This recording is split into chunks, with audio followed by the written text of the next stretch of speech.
Hello, everybody. So I am snowed in Nashville right now, which is dumb considering I moved away from Minnesota so I wouldn't have to deal with this stuff. But I've just been indoors hiding out because of all the ice and snow and crap like that. Just been working on my computer. It's just me and Calypso chilling in here. Let me get the cat cam here. There she is. What are you doing? Yeah.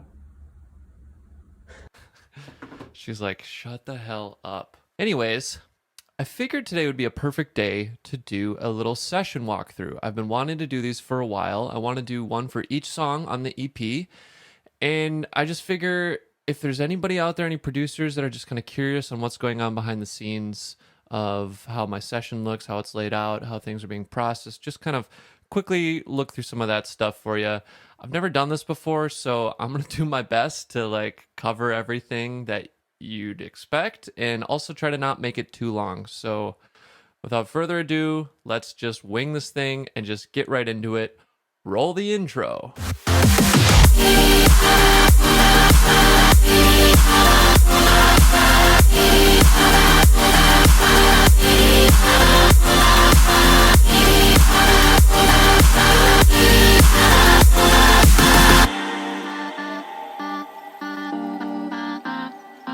Wow, this is exciting, huh? We're doing it. In the session here, this is Bitwig Studio. And if you have no idea what the hell that is, that's okay because most people don't. When I tell them that I work in Bitwig Studio, they're like, what the heck? And understandably, because it's pretty new software on the market. It's only been around, I don't know, 5 years ish, maybe, but it's made by former Ableton developers. So it's pretty similar to Ableton in terms of workflow, but I decided to try it out a few years ago and I just haven't looked back. It's super awesome, so I would definitely recommend checking it out. Few things to mention off the bat here. This is not the final session. This is not the final mix. The mixing was done somewhere else. I outsourced that. And the other thing to note that I was looking through here and I'm missing quite a few instances of Neutron. And that's because I've since upgraded to Neutron 3 and I tried to reinstall Neutron 2 for this video and it did not work out for me. I don't know why, but we're going to come across quite a few of those missing. So that's going to be kind of why this is sounding a bit lackluster right now. So forgive me, but let's go. On first look here, you can tell I try to keep pretty organized. Everything is grouped here into little subgroupings and then a master, or should I say submaster. This is more of an organizational thing. I don't really do any processing on this, but in Bitwig it's pretty nice because you can grab a chunk of the whole song and move it around like this. So in terms of arrangement, it's really nice. But then everything else is grouped into buses here for stem mastering down the road. Speaking of mastering, I don't do any mastering in the session. I just have a limiter on so I can tell how things hit when I'm tweaking and everything. I do a different session for mastering. So I'll just turn this on and off throughout the session to hear how it's hitting. And aside from that, you can see everything grouped up here. And so let's just work down the list. I'm going to mute all these. And we're going to start with our drum bus. This is actually more of an organizational bus here. The real... I group everything in like a kit. So like I think of my drums as like a drum kit, like a my roots are playing in like pop rock bands. So that's just how I approach drums.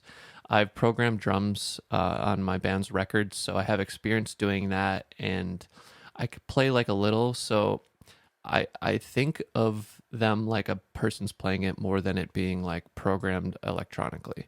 So I try to keep that a little more organic and real, and that's why I'll group it into like a kit here, and then I'll process the kit, which is what this Neutron 2 would have been. Traditionally, I'll do my kick and snare in a drum machine because I'll replace the samples often throughout the song when I'm trying to decide on a kick sound or a snare sound, which is the bane of my existence. It's a lot easier to substitute that with samples in this than it is to actually like change a bajillion MIDI clips throughout the whole song. So I'll have like a kick and snare here,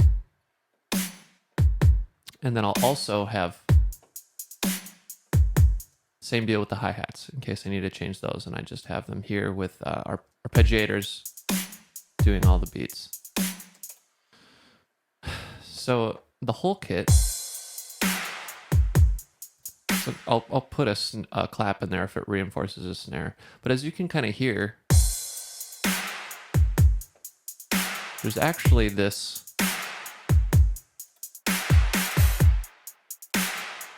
you can really hear it in this if I solo this. See that?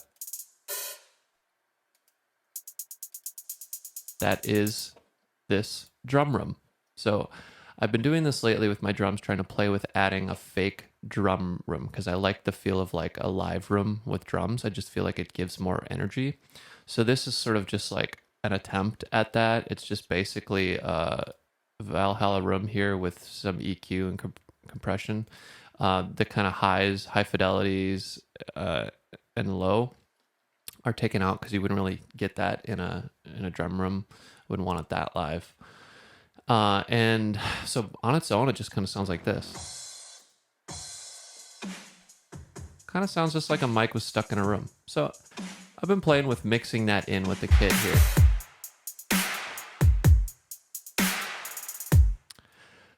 And so, yeah, all of the instruments that I would think of as the kit, you know, the cymbals, kick, snare, toms, crashes, claps, etc., would be in that. And then outside of that is like all the auxiliary drums. So that's everything like this. You know me, I love my big epic war drums and things like that. So snare builds, things like that, stick clicks, kind of just give that feel. I try to not group that into the total drum bus. I don't know, I just feel like they're already pretty big. I don't need to make them bigger. And then percussion, normally just shakers and auxiliary perk, stuff like that. This is, looks like I don't even have that in the track. Okay. So yeah, drums sound like that.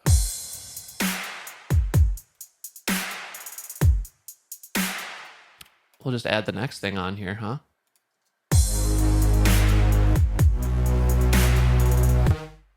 Bass. So in the verse here, just a good old bass arp. And then in the build, we add a little sub. And then in the drop here, I have 3 basses. Honestly, in my opinion, there's probably far too many bass. Or excuse me, there's far too much bass in this track. I tend to overlayer things when I have no idea what I'm doing. And this is a classic example of Feather right here. He's like, uh-oh, I better fill up the space. I probably should have focused on 1 or 2 of these and really fleshed it out to do its job. But I have this low gritty bass. And then this guy, kind of like a Reese mid bass, and then the sub. So all together we get this.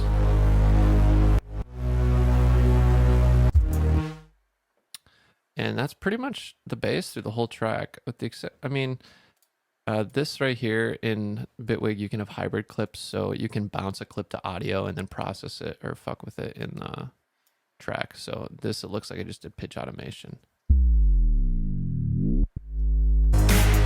Normally you'd stick that in its own clip, or its own track, but I didn't want to do that. Pretty straightforward. And then some processing on the bass. Again, neutrons missing, so that would just be EQ, compression, multiband. And then I use the glue a lot on all my buses to glue it up.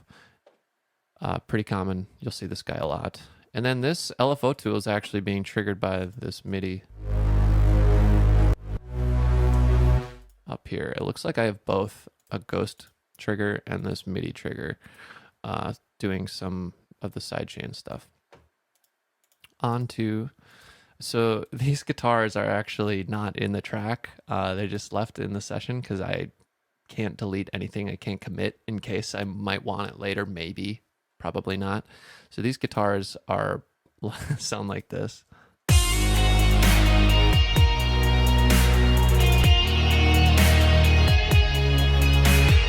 Oh my God.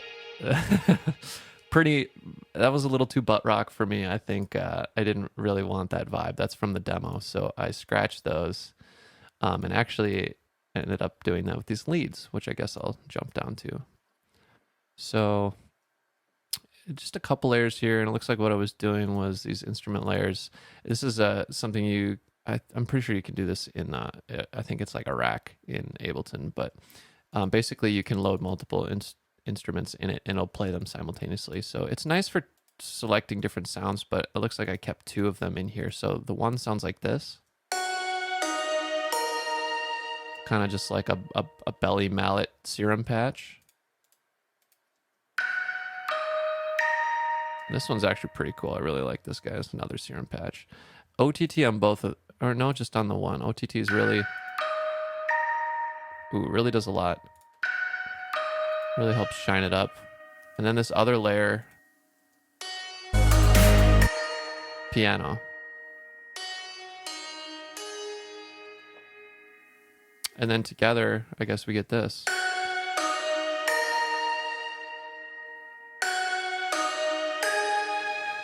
Just EQ. This OTT really helps a lot. Glue it. And then Valhalla plate. This looks like a delay I was playing with that I did not want to keep. So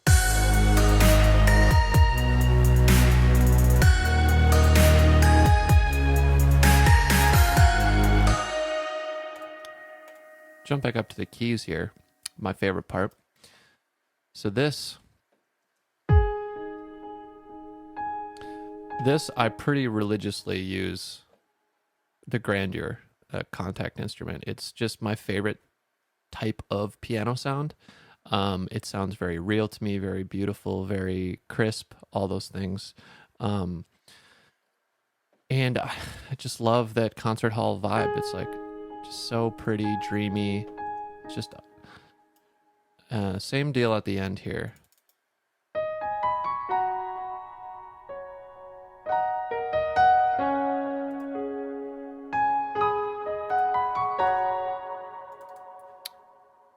When it comes to parts like this, I tend to just wing it. I just ad-lib something. Piano's my primary instrument, so I'll just like literally just and then keep it. Not a lot of thought went into this.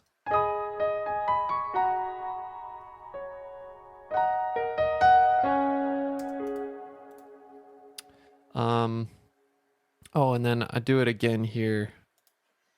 Another instance of piano. This is where my Coldplay comes out here.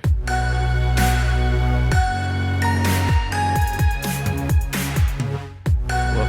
My bad if I could press the play button. This is my Coldplay.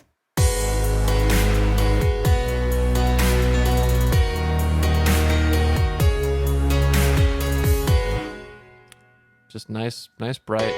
Probably a bit. Probably could have done without that reverb, honestly. Sounded like I was getting a little lost. And then this patch. Ooh, that's really cool. It's a massive patch.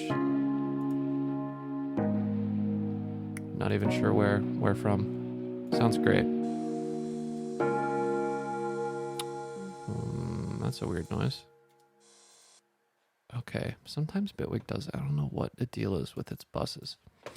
Anyways, we're going to get into synths. I feel like this is what everybody cares about. This is what you came for.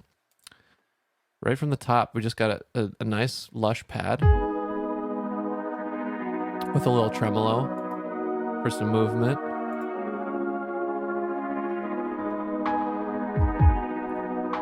And then some atmosphere type stuff. So I got this guy.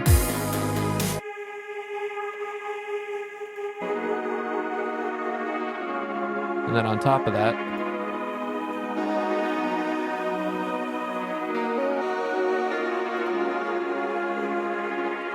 so this is actually, the pad's pretty much just like the same chords as the keys here. But this lead is Spire. And I don't know why I don't see enough people use Inspire. Maybe I'm just talking to the wrong people, but I find myself using Inspire more and more. I just think it's awesome. It just has this like awesome warm sound. It's got lush leads, dope basses, awesome plucks. Just really cool. Totally check out Spire. So it looks like I was just doing that with some EQ with problem frequencies here.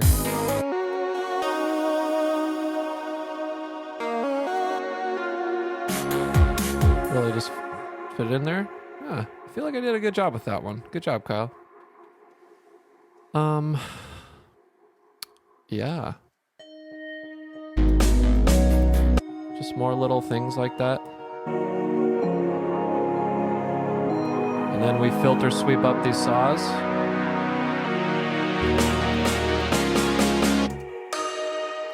Ooh. Saw stacks. You know I love my saws. And this isn't necessarily that they're all saws. This is just like a umbrella term. But I tend to do about 3 layers, more or less. So we got a serum and a serum. So first serum sounds like this. This is actually Echo Soundworks sound called Backtrack. I love it. I use it all the time. And then the other one is a patch I made that's actually super saw. Sounds like this. Just has a bit more of that like stringy padness. And then this is a massive patch. You can tell that one's like a little more like narrow because it's lower in the register, so I kind of bring it in. So then all together we get this.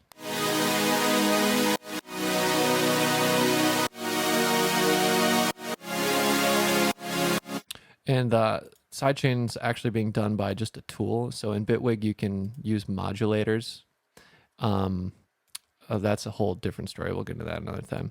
But basically it's just receiving this kick note as a sidechain signal of how to duck it like you would do on a compressor. So and it's just ducking the volume there. So that's that. Oh, and then this little textured guy here.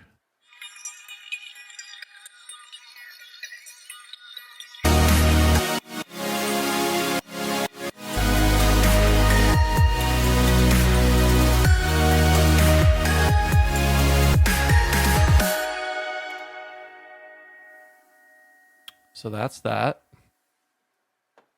Vocals.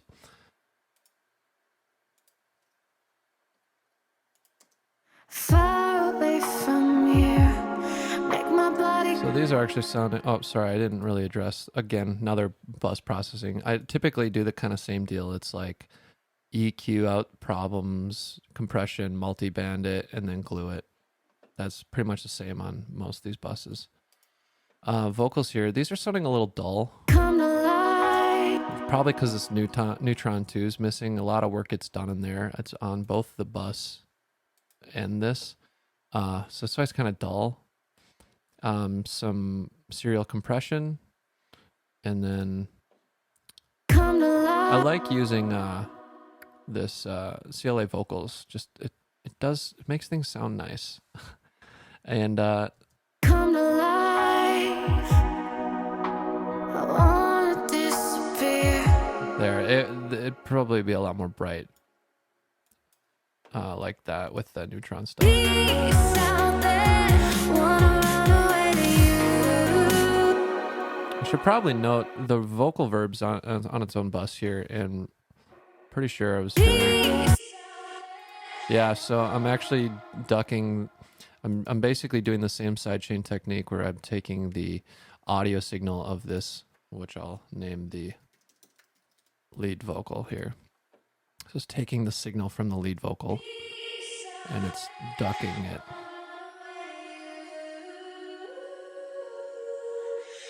Just to kind of get it out of the way when it's going. Harms. Classic harm stack. Left and right. And then like a mid. And then a little extra guy here. And all tuned hard and tight. That's that's the rule with harms. You just kind of tune them hard and you tuck them real tight.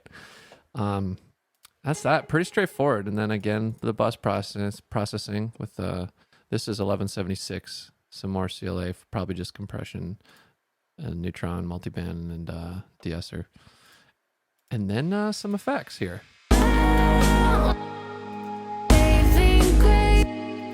Oh, it's making that weird sound again. I don't know why it does that. My effects are a bit chaotic. This is a kind of a shit show, I feel like. When I'm making stuff, I'm just dragging it in wherever I'm thinking. But this stuff is like a lot of this sort of deal. And this.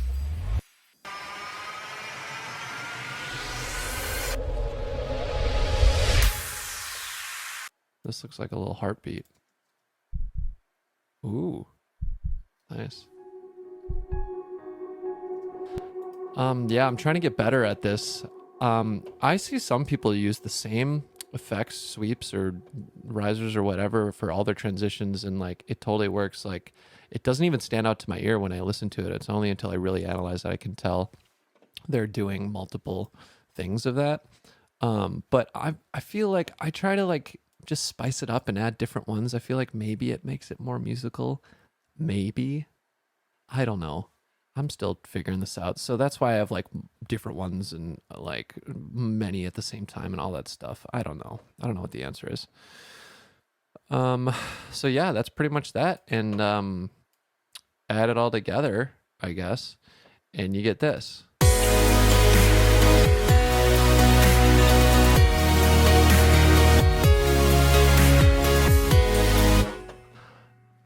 So yeah, that's that. That's all I got. I hope I got through that. I think I'm pushing my luck. I kind of went a little long on that one. But it's a lot of stuff. So hopefully this was helpful and interesting to you. And I'll see you on the next one. Okay. Bye.